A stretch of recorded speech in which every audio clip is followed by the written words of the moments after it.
Hello my dear friends, welcome to middle class family vlogs. ಎಲ್ಲರೂ ಹೇಗಿದ್ದೀರಾ ಅಂತ comment ಮಾಡಿ ತಿಳಿಸಿ. ಇವತ್ತಿನ ವ್ಲಾಗಲ್ಲಿ ಅಮ್ಮನ ಮನೆಯಲ್ಲಿ ಕಳೆದ ಕೆಲವು ಕ್ಷಣಗಳು ಎಷ್ಟು ಚೆನ್ನಾಗಿತ್ತು ಅಂತ ನಿಮ್ಮ ಜೊತೆ ಶೇರ್ ಮಾಡ್ತೀನಿ. ಜೊತೆಗೆ ವಿಮೆನ್ಸ್ ಅಂದರೆ ಹೆಂಗಸರು ಈಗಿನ ಕಾಲದಲ್ಲಿ ಈ 10 ವಿಷಯಗಳಲ್ಲಿ ಇಂಡಿಪೆಂಡೆಂಟ್ ಆಗಿರೋದು ಕಂಪಲ್ಸರಿ, ತುಂಬಾ ಇಂಪಾರ್ಟೆಂಟ್ ಆಗುತ್ತೆ. ಅದು ಯಾವ 10 ವಿಷಯಗಳನ್ನ ಅಂತ ಹೇಳ್ತಾ ಹೋಗ್ತೀನಿ, ಎಲ್ಲೂ ಸ್ಕಿಪ್ ಮಾಡಬೇಡಿ. ಲಾಸ್ಟ್ ಟೈಮ್ ಹೇಳೋಂಗೆ ತುಂಬ ಹೆಲ್ದಿ ಲೈಫ್ ಸ್ಟೈಲ್ನ ಸ್ಟಾರ್ಟ್ ಮಾಡಿದ್ದೀನಿ. ಒಂದು ದಿನಾನೂ ಮಿಸ್ ಮಾಡ್ತಿಲ್ಲ. ಅಮ್ಮನ ಮನೇಲಿ ಹೋದರೂ ಕೂಡ ಹೆಲ್ದಿಯಾಗೆ ತಿನ್ಕೊಳ್ಳೋದು, ಜೊತೆಗೆ ಟೈಮ್ ಸರಿಗೆ ಬಿಸಿನೀರು ಕುಡಿಯೋದು, ಡಿಟಾಕ್ಸ್ ಡ್ರಿಂಕ್ಸ್ ಕುಡಿಯೋದು, ತರಕಾರಿ ತಿನ್ನೋದು ಯಾವುದೂ ಮಿಸ್ ಮಾಡ್ತಾ ಇರಲಿಲ್ಲ.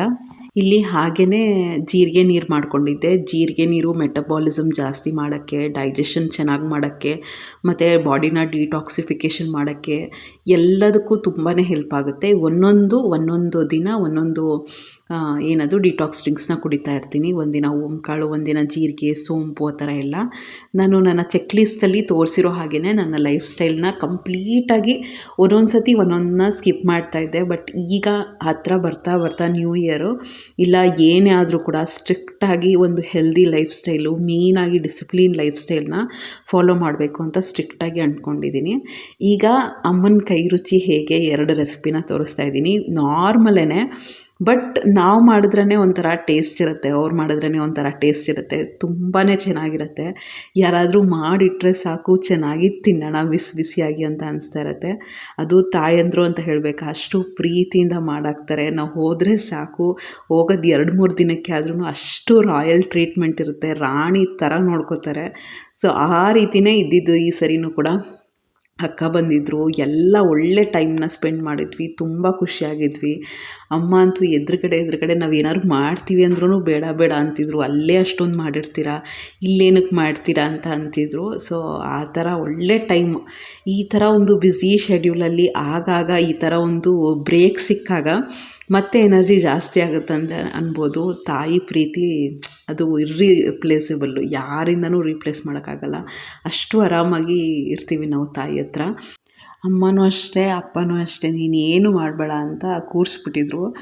ಆದರೂ ಸಣ್ಣ ಪುಟ್ಟ ಅದು ಇದು ಮಾಡಿಕೊಟ್ರು ಕೂಡ ಬೇಡ ಅಂತಲೇ ಅಂತಿದ್ರು. ಸೊ ನೆಕ್ಸ್ಟ್ ಬಂದು ಇಲ್ಲಿ ಎಲ್ಲ ತರಕಾರಿನ ಹಾಕಿ ನೈಟ್ ಡಿನ್ನರ್ಗೆ ಅಂತ ಬನ್ಸಿ ರವೆನ ಯೂಸ್ ಮಾಡಿಕೊಂಡು ಒಂದು ಉಪ್ಪಿಟ್ಟನ್ನ ಮಾಡ್ತಾಯಿದ್ದಾರೆ. ಅದರದ್ದೇ ರೆಸಿಪಿನ ತೋರಿಸ್ತಾ ಇದ್ದೀನಿ. ಇನ್ನು ನೀವು ಕೋಸು ಹಾಕ್ಕೋಬೋದು, ಕ್ಯಾರೆಟ್ ಹಾಕ್ಕೋಬೋದು, ಕಾಯಿ ಎಲ್ಲ ಹಾಕಿದ್ದಾರೆ. ಅದ್ರ ಜೊತೆ ಇನ್ನೂ ಏನೇನು ತರಕಾರಿ ಬೇಕೋ ಅದನ್ನೆಲ್ಲ ಹಾಕ್ಕೋಬೋದು. ನೈಟ್ ಟೈಮು ಎಷ್ಟು ಕಾರ್ಬೋಹೈಡ್ರೇಟ್ಸ್ನ ಕಡಿಮೆ ಮಾಡಿಕೊಂಡು ಜಾಸ್ತಿ ತರಕಾರಿ ತಿಂದರೆ ಅಷ್ಟು ಒಳ್ಳೆಯದು. ಲೈಟಾಗಿರುತ್ತೆ. ಅದು ಬನ್ಸಿ ರವೆ ಅಂದರೆ ಸ್ವಲ್ಪ ಫೈಬರ್ ಇರುತ್ತೆ ಅಲ್ವಾ. ತರಕಾರಿ ಜಾಸ್ತಿ ಮಾಡಿಕೊಂಡು ಈ ರೀತಿ ಉಪ್ಪಿಟ್ಟು ಮಾಡ್ಕೊಂಡ್ರೆ ಅಂತೂ ಬೆಸ್ಟ್ ಅಂತಲೇ ಹೇಳ್ಬೋದು. ಬಿಸಿಯಾಗಿ ಅಲ್ಲಿ ಅಮ್ಮನ ಮನೆಯಲ್ಲಂತೂ ಇನ್ನೂ ಚಳಿ ಜಾಸ್ತಿ.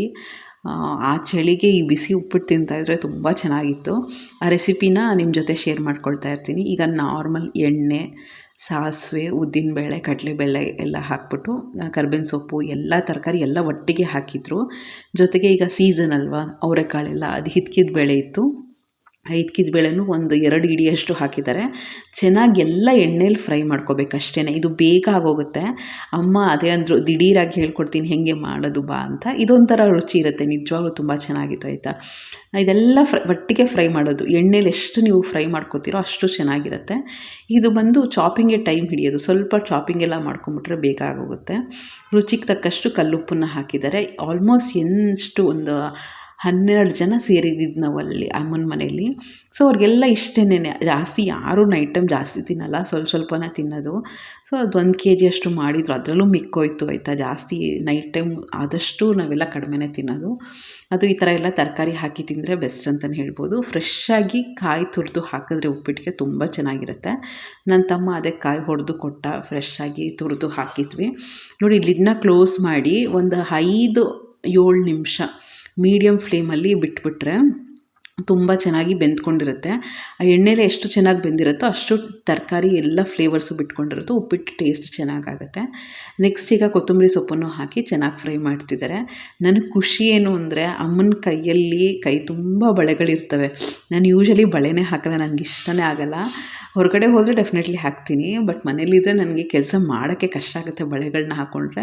ಬಟ್ ಅಮ್ಮ ಆಯಿತಾ, ಸ್ಟಾರ್ಟಿಂಗಿಂದ ನಾವು ಹುಟ್ಟಾಗಿಂದ ನಾನು ನೋಡ್ತಾನೇ ಇದ್ದೀನಿ ಅವ್ರಿಗೆ. ನಾವು ಚಿಕ್ಕ ವಯಸ್ಸಲ್ಲಿ ಹೆಂಗಿದ್ರೋ ಹಾಗೇ ಕೈ ತುಂಬ ಬಳೆಗಳನ್ನ ಹಾಕ್ಕೊಂಡು ಹಣೆ ತುಂಬ ಬೊಟ್ಟಿಟ್ಕೊಂಡು ಆ ಲಕ್ಷಣವಾಗಿರ್ತಲ್ಲ, ಅದು ನೋಡೋದೇ ಚೆಂದ ಅಮ್ಮನ ವಿಷಯದಲ್ಲಂತೂ. ನೆಕ್ಸ್ಟ್ ಈಗ ನೀರು ಎಷ್ಟು ಬೇಕೋ ಅಷ್ಟು ಡಬಲ್ ನೀರು ಹಾಕಿ ಮೇಲೆ ಸ್ವಲ್ಪ ಕೊತ್ತಂಬರಿ ಸೊಪ್ಪು ಅದನ್ನೆಲ್ಲ ಹಾಕಿ ಕಾಯಿ ಹಾಕಿ ಕುದಿಯೋಕ್ಕೆ ಬಿಟ್ಟಿದ್ದಾರೆ. ನೆಕ್ಸ್ಟ್ ಈಗ ಬನ್ಸಿ ರವೆನ ಫ್ರೈ ಮಾಡಿಟ್ಕೊಂಡಿದ್ರು. ರವೆ ಫ್ರೈ ಮಾಡೋದೂ ಇಂಪಾರ್ಟೆಂಟೇ. ನೀವು ಅಲ್ಲಿ ಸ್ವಲ್ಪ ಸೀದಿಸ್ಬಿಟ್ರು ಇಲ್ಲಿ ಉಪ್ಪಿಟ್ಟು ಕೆಟ್ಟೋಗ್ಬಿಡುತ್ತೆ. ನೆಕ್ಸ್ಟ್ ಈಗ ಎಲ್ಲ ಮಿಕ್ಸ್ ಮಾಡ್ಕೊಳ್ತಾ ಇದ್ದಾರೆ. ನನಗೆ ಈಗ ಆಲ್ಮೋಸ್ಟ್ ನಾನು ವಾಯ್ಸ್ ಓವರ್ ಕೊಡಬೇಕಾದ್ರೆ ಆಲ್ಮೋಸ್ಟ್ ಮನೇಲಿ ಬಂದುಬಿಟ್ಟಿದ್ದೀನಿ, ವಾಪಸ್ ಮನೆಗೆ ಬಂದಿದ್ದೀನಿ. ಇದನ್ನೆಲ್ಲ ಮಿಸ್ ಮಾಡ್ಕೋತಾ ಇರ್ತೀನಿ ನಾನು. ಅದು ಅಮ್ಮನ ಮನೇಲಿ ಎಷ್ಟು ಆರಾಮಾಗಿದ್ದಿದ್ದು ಅಂತ. ಇಲ್ಲಿ ಆಬ್ವಿಯಸ್ಲಿ ಗಂಡನ ಮನೆಯಲ್ಲೂ ಆರಾಮಾಗಿ ಇರ್ತೀವಿ, ಇಲ್ಲ ಅಂತಲ್ಲ, ತುಂಬಾ ಚೆನ್ನಾಗಿರ್ತೀವಿ. ಬಟ್ ಇಲ್ಲಿ ಒಂಥರ ಜವಾಬ್ದಾರಿ ಬಂದ್ಬಿಡುತ್ತೆ ನಮಗೆ. ಅಲ್ಲಿನ ನಾವು ಚಿಕ್ಕವರಾಗೇ ಇರ್ತೀವಿ, ನಮ್ಗೆ ಯಾವ ಜವಾಬ್ದಾರಿನೂ ಇಲ್ಲ. ಬೆಳಗ್ಗೆ ಅಲಾರಾಮ್ ಎಲ್ಲ ಆಫ್ ಮಾಡಿರ್ತೀವಿ. ಆ ಹಾಲಿಡೇ ಮೋಡು, ವೆಕೇಷನ್ ಮೂಡಲ್ಲಿ ಇರ್ತೀವಲ್ಲ, ಅದೊಂಥರ ಚೆಂದ. ನೆಕ್ಸ್ಟ್ ಮುಂದೆ ಒಂದು ಬೆಂಡೆಕಾಯಿ ಗೊಜ್ಜು ಅಥವಾ ಪಲ್ಯ ಯಾವ ರೀತಿ ಮಾಡೋದು ಅಂತ ಅದನ್ನು ತೋರಿಸ್ಕೊಡ್ತೀನಿ. ಜೊತೆಗೆ ಈಗ ಟಾಪಿಕ್ ಬಗ್ಗೆ ಮಾತಾಡೋಣ. ಫಸ್ಟ್ ನೀವು ಯಾವ ವಿಷಯದಲ್ಲಿ ಇಂಡಿಪೆಂಡೆಂಟ್ ಆಗಬೇಕು ಅಂದರೆ, ಲೈಫಲ್ಲಿ ತುಂಬ ಟೈಮಲ್ಲಿ ನಾವು ಡಿಸಿಷನ್ ತೊಗೊಳ್ಬೇಕಾಗತ್ತೆ. ಆ ಡಿಸಿಷನ್ ಮೇಕಿಂಗ್ ಟೈಮಲ್ಲಿ ತುಂಬ ಒಬ್ಬರ ಮೇಲೆ ಡಿಪೆಂಡ್ ಆಗಿಬಿಟ್ರೆ ಕೆಲವು ಸತಿ ನಮ್ಮನ್ನು ಮಿಸ್ಲೀಡ್ ಆಗೋ ಚಾನ್ಸಸ್ ಇರುತ್ತೆ. ನಾವು ತಪ್ಪು ಡಿಸಿಷನ್ ತೊಗೊಳ್ಳೋ ಚಾನ್ಸಸ್ ಇರುತ್ತೆ, ಇಲ್ಲ ಅಂತಲ್ಲ. ಬಟ್ ನಾವು ಯಾವಾಗ ನಾವು ಇಂಡಿಪೆಂಡೆಂಟಾಗಿ ಯೋಚನೆ ಮಾಡೋಕ್ಕೆ ಸ್ಟಾರ್ಟ್ ಮಾಡ್ತೀವಿ, ತಪ್ಪು ಡಿಸಿಷನ್ ಕಡಿಮೆ ಆಗ್ತಾ ಹೋಗುತ್ತೆ. ಒಬ್ಬರ ಮೇಲೆ ಡಿಪೆಂಡ್ ಆಗ್ತೀವಿ ಅಂದರೆ ನಮಗೇನು ಬೇಕು ಅಂತ ಯಾರಿಗೂ ಏನೂ ಗೊತ್ತಿರಲ್ಲ, ಆಯಿತಾ. ನಮ್ಮ ಲೈಫ್ ಡಿಸಿಷನ್ಸು ಆದಷ್ಟು ನಾವೇ ತೊಗೋಬೇಕು. ಸಜೆಷನ್ಸ್ ತೊಗೊಳ್ಳೋದ್ರಲ್ಲಿ ತಪ್ಪೇನೂ ಇಲ್ಲ. ಬಟ್ ನಾವೇ ಎಲ್ಲರ ಮೇಲೂ ಕಂಪ್ಲೀಟಾಗಿ ಡಿಪೆಂಡ್ ಆಗಿ ಒಂದಲ್ಲ ಒಂದು ಪರ್ಸನ್ ಮೇಲೆ ಡಿಪೆಂಡ್ ಆಗಿ ನನಗೆ ಇದು ಸರಿನಾ, ನನಗೆ ಅದು ಸರಿನಾ ಅಂತ ಕೇಳೋದು ತಪ್ಪಾಗುತ್ತೆ. ಆಮೇಲೆ ನಮ್ಮ ಥಿಂಕಿಂಗ್ ಪ್ಯಾಟ್ರನು, ನಾನು ಥಿಂಕ್ ಮಾಡ್ತಾ ಇರೋದು ಸರಿನಾ ತಪ್ಪಾ ಅನ್ನೋದು ನಮಗೆ ಗೊತ್ತಿರಬೇಕು. ನಮ್ಮ ಲೈಫ್ ಅನುಭವಗಳ ಮೂಲಕ, ನಮಗೆ ಆಗಿರೋಂಥ ಸಿಚುವೇಶನ್ಸ್ ಮೂಲಕ ಎಷ್ಟೊಂದು ಫೇಸ್ ಮಾಡಿರ್ತೀವಲ್ವ, ಆಗ ಗೊತ್ತಾಗುತ್ತೆ ನಾನು ಯಾವ ರೀತಿ ಯಾರ ಬಗ್ಗೆ ಯಾವ ರೀತಿ ಥಿಂಕ್ ಮಾಡಬೇಕು ಅಂತ. ಸೊ ಈ ಥಿಂಕಿಂಗು ಮತ್ತು ಡಿಸಿಷನ್ ಮೇಕಿಂಗಲ್ಲಿ ನಾವು ಇಂಡಿಪೆಂಡೆಂಟಾಗಿ ಆದಷ್ಟು ಇರಬೇಕಾಗುತ್ತೆ. ನೋಡ್ತಾ ಇರ್ಬೋದು, ಈಗ ಫೈನಲಿ ಬಿಸಿ ಬಿಸಿ ಉಪ್ಪಿಟ್ಟು ರೆಡಿಯಾಗಿದೆ. ಅದು ಒಂದು ಫಂಕ್ಷನ್ ಆಗಿತ್ತು, ಆಯಿತಾ. ಫಂಕ್ಷನ್ದು ಪ್ಲೇಟ್ಸ್ ಹಾಗೆ ಇತ್ತು. ಎಲ್ಲರೂ ಸೇರಿದಾಗ ಅಷ್ಟೊಂದು ಪ್ಲೇಟ್ಸ್ಗಳನ್ನ ತೊಳೆಯೋದು ಎಲ್ಲ ಕಷ್ಟ ಆಗುತ್ತೆ ಅಂತ ಆ ಪ್ಲೇಟ್ಸ್ನ ಖಾಲಿ ಮಾಡೋಣ ಅಂತ ಅದೇ ಪ್ಲೇಟಲ್ಲಿ ತಿಂತಾಯಿದ್ದೀವಿ. ಸೆಕೆಂಡ್ ಬಂದು ಎಜುಕೇಷನ್ ಮತ್ತು ಫೈನಾನ್ಷಿಯಲ್ ಕೆರಿಯರ್. ನೀವು ಏನು ಫರ್ದರ್ ಎಜುಕೇಷನ್ ಮಾಡಬೇಕು, ನಿಮ್ಮ ಕೆರಿಯರ್ ಗೋಲ್ಸ್ ಏನು, ಅದನ್ನು ಒಬ್ಬರು ಕನ್ಸಲ್ಟ್ ಮಾಡೋದ್ರಲ್ಲಿ ತಪ್ಪಿಲ್ಲ. ಬಟ್ ಕೆಲವರು ನಾನು ಕೇಳೋದನ್ನು ನೋಡಿದ್ದೀನಿ. ಕೆಲವರು ನಾನು ಫರ್ದರ್ ಜಾಬಿಗೆ ಹೋಗಬೇಕಾ ಬೇಡವಾ. ನೋಡಿ ಫ್ರೆಂಡ್ಸ್, ನಾನೊಂದು ಎಕ್ಸಾಂಪಲ್ ಕೊಡ್ತೀನಿ. ಈಗ ನಾನೇ ಒಂದು ಹೌಸ್ ವೈಫ್ ಆಗಿದ್ದೆ ಅಂತ ತಿಳ್ಕೊಳ್ಳಿ. ಒಂದು 8 ವರ್ಷದ ಹಿಂದೆ ಕಂಪ್ಲೀಟಾಗಿ ಹೌಸ್ ವೈಫ್ ಆಗಿದ್ದೆ, ಆಯಿತಾ. ಆಗ ನನಗೆ ಡಿಸಿಷನ್ ನನಗೆ ಗೊತ್ತಿತ್ತು, ನನ್ನ ಮಕ್ಕಳು ನನ್ನ ಮೇಲೆ ಡಿಪೆಂಡ್ ಆಗಿರ್ತಾರೆ, ನಾನು ಹೊರಗಡೆ ಹೋಗಿ ದುಡಿಬೇಕಾ, ಬ್ಯಾಲೆನ್ಸ್ ಆಗುತ್ತಾ ಇಲ್ವಾ ಅಂತ. ಸೊ ನನ್ನ ಲೈಫು, ನನ್ನ ಡಿಸಿಷನ್ನು ನಾನು ಹೇಗೆ ಡಿಸಿಷನ್ ತೊಗೋಬೇಕು ಅಂತ ನನಗೆ ಗೊತ್ತಿರುತ್ತೆ. ಎಲ್ಲರಿಂದ ಸಜೆಷನ್ಸ್ ತೊಗೊಂಡ್ರೂ ಕೂಡ ನನ್ನ ಕೆರಿಯರ್ ಹೆಂಗಿರಬೇಕು, ನನ್ನ ಗೋಲ್ ಹೇಗೆ, ನನ್ನ ಎಜುಕೇಷನ್ ಮದುವೆ ಆದಮೇಲೂ ಎಷ್ಟೊಂದು ಓದಿದೆ, ಅದೆಲ್ಲ ನೀವು ಇಂಡಿಪೆಂಡೆಂಟಾಗಿ ಡಿಸಿಷನ್ಸ್ನ ತೊಗೊಳ್ಳಿ ಆದಷ್ಟು. ಈಗ ಸುಮಾರು ಜನ ಕಮೆಂಟ್ ಮಾಡ್ತಿರ್ತೀರ, ತಪ್ಪೇನೂ ಇಲ್ಲ, ನಾನು ಕಂಟಿನ್ಯೂ ಮಾಡಬೇಕಾ ಬೇಡವಾ ಅಂತ ಕೇಳ್ತಾ ಇರ್ತೀರ. ಬಟ್ ನಾವು ಏನೇ ಯಾರೇ ಎಷ್ಟೇ ಹೇಳಿದರೂ ಕೂಡ, ನಿಮ್ಮ ಪೇರೆಂಟ್ಸ್ ಆಗಿರ್ಬೋದು, ನಿಮ್ಮ ಹಸ್ಬೆಂಡ್ ಆಗಿರ್ಬೋದು, ನಿಮ್ಮ ರಿಲೇಟಿವ್ಸು, ನಿಮ್ಮ ಫ್ರೆಂಡ್ಸು, ಯಾರು ಏನೇ ಹೇಳಿದ್ರು ಕೂಡ ನಿಮ್ಮ ಲೈಫು, ನಿಮ್ಮ ಮೆಂಟಾಲಿಟಿ ನಿಮಗೆ ಗೊತ್ತಿರುತ್ತೆ. ನನಗೆ ಮ್ಯಾನೇಜ್ ಮಾಡ್ಕೊಳಕ್ಕಾಗತ್ತಾ, ಮಕ್ಕಳನ್ನ ನೋಡಿಕೊಂಡು ಹೊರಗಡೆ ಮಾಡೋಕ್ಕಾಗತ್ತಾ, ಅಥವಾ ಮನೆಯಲ್ಲೇ ಇರೋಕ್ಕಾಗತ್ತಾ, ಎಲ್ಲ ನಿಮ್ಮ ಮೇಲೆ ಡಿಪೆಂಡ್ ಆಗಿರುತ್ತೆ. ಯಾರೇ ಏನೇ ಸಜೆಷನ್ಸ್ ಕೊಟ್ಟರು ಕೂಡ ಪ್ರಾಕ್ಟಿಕಲಿ ಮಾತಾಡಬೇಕು ಅಂದರೆ ಆ ಲೈಫ್ನ ಒಂದು ಸತಿ ಸ್ಟಾರ್ಟ್ ಮಾಡಿದ ತಕ್ಷಣ ಲೀಡ್ ಮಾಡೋದು ನೀವು, ಆಯಿತಾ. ಯಾರ್ದೋ ಏನೋ ಕಾಪಿ ಮಾಡಬೇಕು ಅಂತ, ಯಾರ್ದೋ ಏನೋ ನೋಡಿ ಇದು ಮಾಡೋ ಬದಲು ಕಲಿಯೋದು ತಪ್ಪಲ್ಲ, ಕಾಪಿ ಮಾಡೋದ್ರೂ ಏನೂ ತಪ್ಪಲ್ಲ, ಅದೆಲ್ಲ ಅಲ್ಲ. ಬಟ್ ಏನು ಗೊತ್ತಾ, ಆ್ಯಕ್ಚುಲ್ ಪ್ರಾಬ್ಲಮ್ಮು ಅವ್ರ ಕೈಲಾಗುತ್ತೆ, ನಮ್ಮ ಕೈಲಿ ಆಗಲ್ಲ ಅಂತ ಎಷ್ಟೊಂದು ಸಿಚುವೇಶನ್ಸ್ ಇರುತ್ತೆ. ನನಗೂ ಆ ಟೈಮಲ್ಲೆಲ್ಲ ಅನಿಸ್ತಾಯಿತ್ತು, ಮನೇಲಿದ್ದಾಗ ನಾನು ದುಡಿಬೇಕು, ನಾನು ಕೆಲ್ಸಕ್ಕೆ ಹೋಗಬೇಕು, ಮನೇಲಿರೋದು ಒಂಥರ ಬೇಜಾರಾಗ್ತಾಯಿತ್ತು. ಅದು ಓದಿ ಮನೇಲಿರಬೇಕು ಅಂದರೆ ತುಂಬ ಬೇಜಾರಾಗ್ತಾಯಿತ್ತು. ಸೊ ಆ ಥರ ಸಿಚುವೇಶನ್ಸ್ ಬಂದಾಗ, ಬಟ್ ನಾನು ಸ್ಟ್ರಾಂಗಾಗಿ ಅಂದ್ಕೊಂಡಿದ್ದು ಆ ಥರನೇ. ನನ್ನ ಕೈಯಲ್ಲಿ ಮ್ಯಾನೇಜ್ ಮಾಡೋಕ್ಕಾಗಲ್ಲ, ಚಿಕ್ಕ ಮಕ್ಕಳನ್ನ 1 ವರ್ಷದ ಮಗುನ ಇಟ್ಕೊಂಡು ಎಲ್ಲಿ ಮಾಡೋಕ್ಕಾಗುತ್ತೆ ಅಲ್ವಾ. ಸೊ ಆ ಥರ ನೀವು ಸ್ಟ್ರಾಂಗಾಗಿ ಇದು ಮಾಡ್ಕೊಳ್ಳಿ. ಮನೇಲಿದ್ದು ಏನು ಮಾಡ್ಕೋಬೋದು, ಕೆರಿಯರ್ನ ಯಾವ ರೀತಿ ಫಾರ್ಮ್ ಮಾಡ್ಕೋಬೋದು, ಆ ಥರ. ಎಜುಕೇಷನನ್ನು ಕಂಟಿನ್ಯೂ ಮಾಡಬೇಕಾ ಬೇಡವಾ, ಎಜುಕೇಷನ್ ಕಂಟಿನ್ಯೂ ಮಾಡಿದ್ರೆ ನಾನು ಜಾಬ್ಗೆ ಹೋಗ್ತೀನೋ ಇಲ್ವೋ, ಮನೇಲಿ ಸಿಚುವೇಶನ್ಸ್ ಯಾವ ರೀತಿ ಇದೆ, ಅತ್ತೆ ಮಾವ ಸಪೋರ್ಟ್ ಮಾಡ್ತಾರಾ, ಗಂಡ ಸಪೋರ್ಟ್ ಮಾಡ್ತಾರಾ, ಮನೇಲಿ ಕೆಲಸಗಳು ಯಾವ ರೀತಿ ಇರುತ್ತೆ, ನಾನು ಎಲ್ಲ ಮ್ಯಾನೇಜ್ ಮಾಡಿಕೊಂಡು ಹೆಲ್ತ್ ಏನಾದ್ರು ಹಾಳಾಗುತ್ತಾ, ಅಥವಾ ಮ್ಯಾನೇಜ್ ಆಗುತ್ತಾ, ನನ್ನ ಕೆರಿಯರ್ನ ನಾನು ಫಾರ್ಮೇಷನ್ ಮಾಡ್ಕೋಬೋದಾ, ನನ್ನ ಮೆಂಟಾಲಿಟಿ ಹೇಗಿರುತ್ತೆ, ನಾನು ಸ್ಟ್ರಾಂಗ್ ಮೈಂಡೆಡಾ, ವೀಕ್ ಮೈಂಡೆಡಾ, ಈ ಥರದ್ದೆಲ್ಲ ಕ್ವೆಶನ್ಸ್ನ ನಾವೇ ಕೇಳಿಕೊಂಡು ಒಂದು ಕೆರಿಯರ್ನ ಮಾಡ್ಕೋಬೇಕು. ಜೊತೆಗೆ ಫೈನಾನ್ಷಿಯಲಿ ಸ್ಟ್ರಾಂಗ್ ಆಗಬೇಕು ಅಷ್ಟೇ.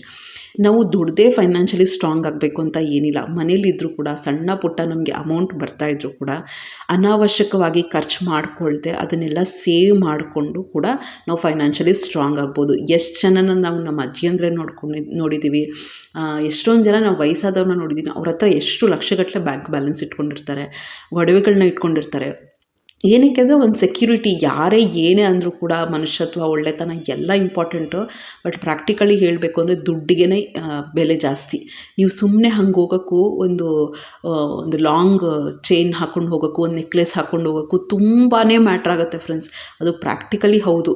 ನೀವು ಯಾವ ಸೀರೆ ಉಡ್ತೀರಾ ಎಲ್ಲ ಪ್ರತಿಯೊಂದು ಮ್ಯಾಟ್ರ್ ಆಗುತ್ತೆ. ಸೊ ನೀವು ಸ್ಟ್ಯಾಂಡರ್ಡ್ ಆಫ್ ಲಿವಿಂಗು, ನಿಮ್ಮ ಸ್ಟೇಟಸ್ಸು ಪ್ರತಿಯೊಂದು ಮ್ಯಾಟ್ರ್ ಆಗುತ್ತೆ. ಸೊ ಇರೋದ್ರಲ್ಲೇ ಸ್ಟೇಟಸ್ನ ಮೇಂಟೈನ್ ಮಾಡ್ಕೊಳ್ಳೋದು, ಇರೋದ್ರಲ್ಲೇ ನಮ್ಮ ಸೊಸೈಟಿಯಲ್ಲಿ ರೆಸ್ಪೆಕ್ಟ್ನ ಗೇನ್ ಮಾಡ್ಕೊಳ್ಳೋದು ಇಂಪಾರ್ಟೆಂಟು.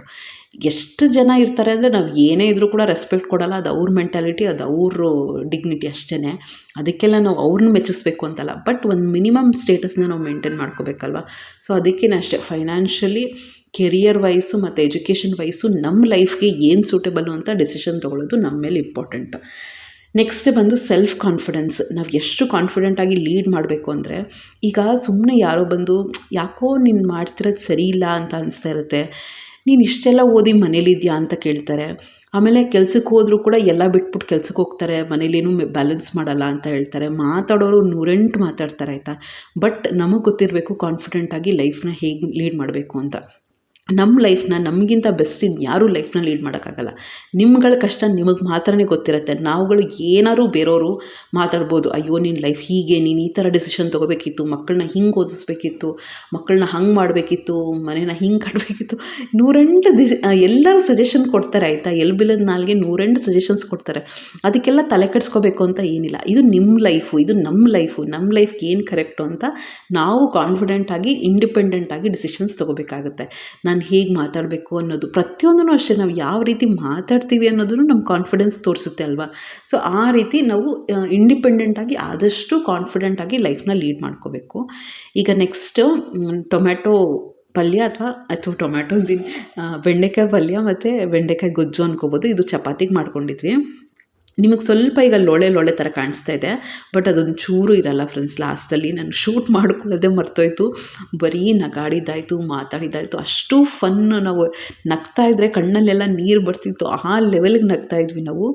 ಜೊತೆಗೆ ಅಮ್ಮ ಏನು ಅಂದರೆ ತುಂಬ ಡಿಸಿಪ್ಲಿನ್ಡು. ಬೆಳಗ್ಗೆ ಹೊತ್ತೇ ತಿಂಡಿ ಅಡುಗೆ ಎಲ್ಲ ಮಾಡಿಟ್ಬಿಡ್ತಾರೆ. ಅವರು ಹೌಸ್ ವೈಫ್ ಆಗಿದ್ರು ಕೂಡ ಮಧ್ಯದಲ್ಲಿ ತೋರಿಸ್ದೆ ಅನಿಸುತ್ತೆ, ದೇವ್ರ ಮನೇನ ಅಷ್ಟು ನೀಟಾಗಿ ಇಟ್ಕೊಂಡಿರ್ತಾರೆ. ಪ್ರತಿಯೊಂದು ಅಷ್ಟೇ, ಸ್ಟಾರ್ಟಿಂಗಿಂದನೂ ಅಷ್ಟೇ ಅವ್ರು ತುಂಬ ಡಿಸಿಪ್ಲಿನ್ಡು. ಸ್ನಾನ ಮಾಡೋದು ಬೆಳಗ್ಗೆ, ದೇವ್ರ ಪೂಜೆ ಆಗಿಬಿಡ್ಬೇಕು, ಅಷ್ಟು ಸುಸ್ತು ಮಾಡ್ಕೋತಾ ಇರ್ತಾರೆ. ನಾನು ಹೇಳ್ತೀನಿ, ಅಮ್ಮ ಸ್ವಲ್ಪ ಉಸಿರು ತೊಗೊಳಮ್ಮ, ಯಾಕೆ ಹಿಂಗೆ ಮಾಡ್ತೀಯ ಅಂತ. ಬಟ್ ಒಂಥರ ಅವರು ಇಲ್ಲ, ಆಗಿಬಿಡ್ಬೇಕು ಅವ್ರಿಗೆ, ಪ್ರತಿಯೊಂದೂ ಆ ಥರ ಆಗಿಬಿಡ್ಬೇಕು. ಸೊ ಟೈಮ್ ಸರಿಯಾಗಿ ಸಾಂಬಾರು, ತಿಂಡಿ, ಅಡುಗೆ ಪ್ರತಿಯೊಂದು ಮಾಡಿಟ್ಬಿಟ್ರೆ, ಚಪಾತಿ ಎಲ್ಲ ಮಾಡಿಟ್ಬಿಟ್ರೆ ಆಮೇಲೆ ರಿಲ್ಯಾಕ್ಸ್ ಮಾಡ್ಕೋತಾರೆ ಅವರು.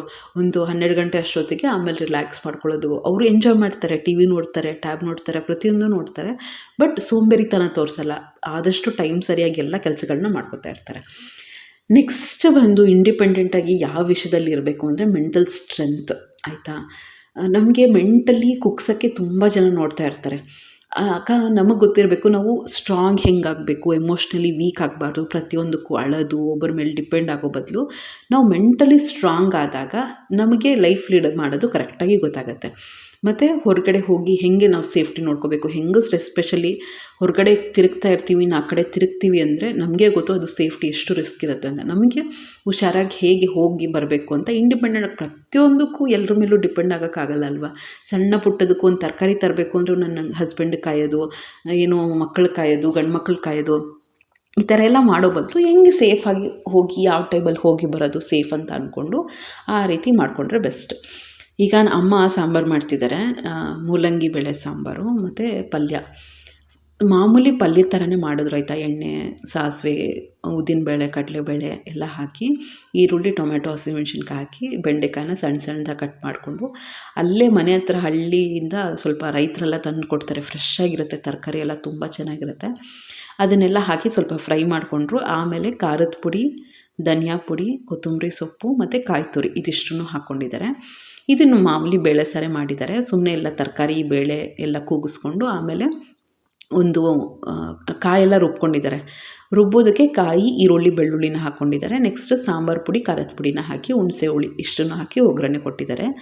ಸೂಪರಾಗಿತ್ತು ಸಾಂಬಾರು. ನನಗದೇನು ನಾವುಗಳಿಗೇನು ಎಷ್ಟೇ ಮಾಡಿದ್ರು ನೀವೆಲ್ಲ ಎಷ್ಟು ಹೇಳ್ತೀರಾ ನಿಮ್ಮ ಅಡುಗೆ ಚೆನ್ನಾಗಿರುತ್ತೆ ಅಂತ. ಬಟ್ ನಮಗೆ ಯಾರಾದರೂ ಏನಾದರೂ ಮಾಡಿಕೊಟ್ರೆ, ಅದು ಎಸ್ಪೆಷಲಿ ತಾಯಂದ್ರು ಮಾಡಿಕೊಟ್ಬಿಟ್ರೆ ಅಂತೂ ಇನ್ನೂ ಒಂದು 2 ಸುತ್ತು ಜಾಸ್ತಿ ಇಳಿಯುತ್ತೆ, ಅಷ್ಟು ಟೇಸ್ಟಾಗಿರುತ್ತೆ.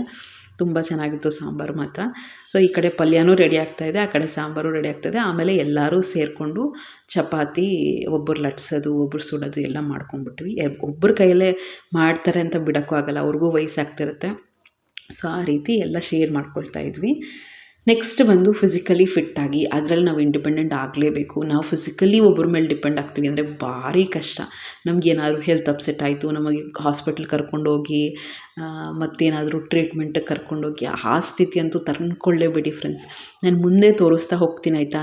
ಕೆಲವೆಲ್ಲ ಎಷ್ಟು ಸೀರಿಯಸ್ ಆಗಿ ತೊಗೊಂಡಿದ್ದೀನಿ ಅಂದರೆ, ಕಣ್ಮುಂದೆನೇ ಚಕ್ಲಿ ಇರುತ್ತೆ, ಸ್ವೀಟ್ ಇರುತ್ತೆ, ಏನೂ ತಿಂತಾ ಇಲ್ಲ. ಸೀರಿಯಸ್ ಆಗಿ ವೆಯ್ಟ್ ಲಾಸ್ ಮಾಡ್ಕೋಬೇಕು. ವೆಯ್ಟ್ ಲಾಸ್ ಆಗೋಕ್ಕಿಂತ ಫಿಟ್ಟಾಗಿರಬೇಕು, ಬಾಡಿನ ಟೋನ್ ಮಾಡ್ಕೋಬೇಕು ಅಂತ ಸೀರಿಯಸ್ ಆಗಿ ತೊಗೊಂಡಿದ್ದೀನಿ. ಅದನ್ನ ಜೊತೆ ಎಲ್ಲ ನಿಮ್ಮ ಜೊತೆ ಶೇರ್ ಮಾಡ್ಕೋತೀನಿ. ಏನೇ ಆದರೂ ಕೂಡ ಡೈಲಿ ಪಲ್ಯಗಳನ್ನ ಮಾಡ್ಕೋಬೇಕು, ತರಕಾರಿನ ಜಾಸ್ತಿ ಇನ್ಕ್ಲೂಡ್ ಮಾಡ್ಕೋಬೇಕು. ಶುಗರ್ನ ಝೀರೋ ಮಾಡಿಬಿಟ್ಟಿದ್ದೀನಿ, ಶುಗರ್ ಅಂತೂ ತಿಂತಾನೇ ಇಲ್ಲ. ಸೊ ಇಷ್ಟೆಲ್ಲ ಚೇಂಜಸ್ ಮಾಡ್ಕೊಳ್ತಾ ಇದ್ದೀನಿ, ನಿಮಗೂ ಶೇರ್ ಮಾಡ್ತೀನಿ, ನಿಮಗೂ ಹೆಲ್ಪ್ ಆಗುತ್ತೆ. ನೆಕ್ಸ್ಟ್ ಟೈಮ್ ಮ್ಯಾನೇಜ್ಮೆಂಟ್ ಬಗ್ಗೆ ಯಾರ ಮೇಲೂ ಡಿಪೆಂಡ್ ಆಗಬೇಡಿ. ನಮ್ಮ ಟೈಮಿಂಗ್ಸ್ ಹೆಂಗೆ ಅಂತ ನನಗೆ ಗೊತ್ತೋದು. ಏಕೆಂದರೆ ನಿಮ್ಮದು ನಿಮ್ಮ ಮನೇಲಿ ಎಷ್ಟು ಗಂಟೆಗೆ ತಿಂಡಿ ಆಗಬೇಕು, ಊಟ ಆಗಬೇಕು, ಕ್ಲೀನ್ ಯಾವಾಗ ಆಗಬೇಕು, ಬಟ್ಟೆ ಯಾವಾಗ ಮಡಚಬೇಕು, ಬಟ್ಟೆ ಯಾವಾಗ ಒಗಿಬೇಕು, ಅದೆಲ್ಲ ನಿಮಗೆ ಗೊತ್ತಿರುತ್ತೆ. ಸೊ ಅದನ್ನು ಯಾರ ಮೇಲೂ ಡಿಪೆಂಡ್ ಆಗೋ ಅವಶ್ಯಕತೆ ಇಲ್ಲ. ಇಂಡಿಪೆಂಡೆಂಟಾಗಿ ನೀವು ಡಿಸಿಷನ್ ತೊಗೊಳ್ಳಿ, ನಿಮ್ಮ ಬಾಡಿ ಕಂಡೀಷನ್ ಪ್ರಕಾರ ನೀವು ಪ್ಲ್ಯಾನ್ ಮಾಡ್ಕೊಳ್ಳಿ. ಈಗ ಕೆಲವರೆಲ್ಲ ಹೇಳ್ತೀನಿ, ನೈಟ್ ಟೈಮ್ ಕೆಲವು ಸತಿ ಬಟ್ಟೆ ಒಗಿತೀನಿ.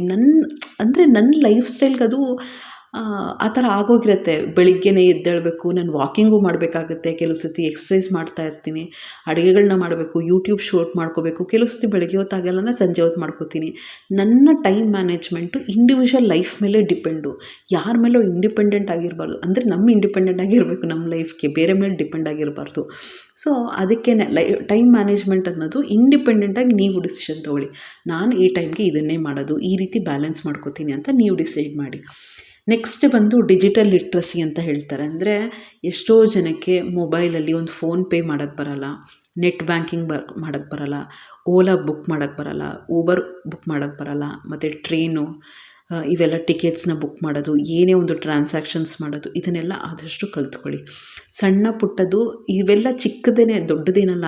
ಅವ್ರು ಯಾವಾಗ ಏನಾದ್ರು ಹೇಳ್ಕೊಡ್ತಾರಲ್ಲ, ಒಂದು ಕಡೆ ಬರ್ಕೊಂಬಿಡಿ. ನನಗೂ ಎಷ್ಟೋ ವಿಷಯಗಳು ಗೊತ್ತಿಲ್ಲ, ಎಷ್ಟೊಂದು ಗೊತ್ತಿರಲಿಲ್ಲ ಆ್ಯಕ್ಚುಲಿ. ಈಗ ಕಲಿತಾ ಹೋಗ್ತಾಯಿದ್ದೀನಿ. ಫಸ್ಟ್ ಫೋನ್ಪೇ ಅಂದ್ರೇ ಏನೂ ಗೊತ್ತಿರಲಿಲ್ಲ. ಸೊ ಆ ಥರ ಈಗ ನೋಡಿ ಫ್ರೆಂಡ್ಸ್, ಮನೆಗೆ ಬಂದಿದ್ದೀನಿ, 4:45ಗೆ ಎಚ್ಚರ ಆಗೋಯ್ತು. ಅಲ್ಲಿ 9 ಗಂಟೆವರೆಗೂ ಎಚ್ಚರ ಆಗ್ತಿರ್ಲಿಲ್ಲ ಅಮ್ಮನ ಮನೆಯಲ್ಲಿ.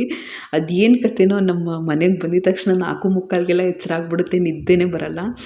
ಮತ್ತು ಮಂಗಳವಾರದಿಂದ ಕಾಲೇಜ್ ಸ್ಟಾರ್ಟು, ಆ ವೆಕೇಷನ್ ಎಲ್ಲ ಮುಗ್ದೋಗುತ್ತೆ, ಆರಾಮಾಗಿದ್ವಿ ಆಯಿತಾ. ಇದೊಂಥರ ಲೈಫು, ಅದೊಂಥರ ಲೈಫು, ಎರಡೂ ಬೇಕೇ ಬೇಕು. ಯಾವ್ದು ಜಾಸ್ತಿ ಆದರೂ ಕಷ್ಟ, ಕೆಲಸ ಜಾಸ್ತಿ ಆದರೂ ಕಷ್ಟ, ತುಂಬ ರೆಸ್ಟ್ ಆದರೂ ಕಷ್ಟ. ನೆಕ್ಸ್ಟು ಮನೆಗೆ ಬಂದಿದ ತಕ್ಷಣ ಸ್ವಲ್ಪ ಪಲ್ಯ ಎಲ್ಲ ಮಾಡೋಣ ಅಂತ ಬೀನ್ಸು, ಕ್ಯಾರೆಟು ಎಲ್ಲ ಕ್ಲೀನ್ ಮಾಡಿಕೊಂಡೆ. ಪಾಲಕ್ ಸೊಪ್ಪೆಲ್ಲ ತಂದಿದ್ದೀನಿ, ಪಪ್ಪು ಮಾಡೋಣ ಅಂತ. ಜೊತೆಗೆ ದೋಸೆಗೆ ನೆನೆಸಿದ್ದೀನಿ.